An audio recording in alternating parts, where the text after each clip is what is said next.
Hi, it's the baby here, and thank you for joining me today. Today, we're going to look at Psalm 18, verse 33. It says, "He makes my feet like the feet of a deer and sets me on my high places."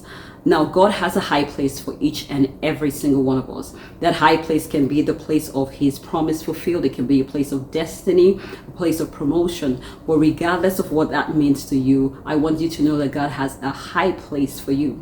However, before God sets you or He positions you in that high place, He takes you through a process where He makes you. So two words that stand out to me in this text is, number one, He makes. That's what David said. And number two, He sets. So God takes you through the process that makes you, and then God is the one that takes you through the process that positions you in that high place.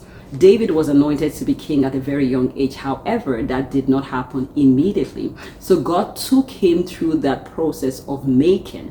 And when he was done that process, it was still God that did what? That positioned David to be king. So if you want to get to that high place, you have to submit yourself to the process and allow God to make you into that person.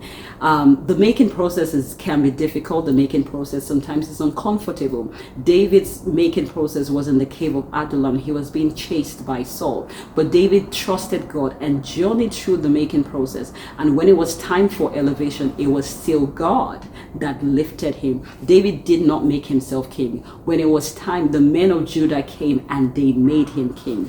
So God wants me to tell someone today that you should trust Him in the making process. If you're in a season where you feel like you're going through, lots of challenges, it could be that God is making you so that He can position you somewhere. So if you're in that season, trust the process. Sometimes it can be difficult, sometimes it can be challenging, but trust the process. God doesn't take us through the process of making just for the fun of it. He takes us because there is a high place. There's a place of elevation that He has for us. Now, there are other people, you're not in the making process. You've gone through the difficult season, right? You have journeyed there, but you're not yet in your high place. Now, God says, I should tell you to trust Him, that the same God who took you through the making process will position you. So don't let go of the word that God has given to you. Don't let go of the promise that He has given to you. God says to trust Him. If you've trusted Him through the difficult season, He wants you to trust Him that He will position you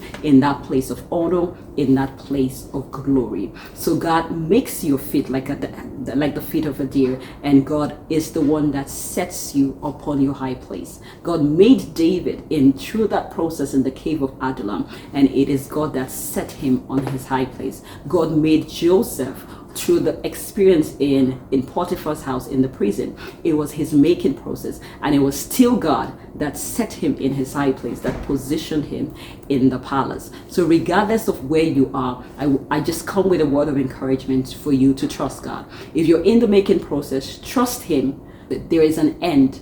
That expectation will not be cut short. God is taking you through this process because there's something He's doing on the inside of you. He's building you. He's stretching your capacity. He's developing character. He's doing a lot of work on the inside of you, even though you may not see it. But then there for other people, God says it's time for you to be positioned. You've gone through your waiting season. You've gone through the season of making, and God says to tell you that He's about to position you. It's time for Him to set you on your high places. So get excited, begin to rejoice, because the time has come for you to be positioned on your high places. God makes your feet like a hind's feet so He can position you. And for somebody, your time has come. God bless you. Thank you for joining me. I'll talk to you later.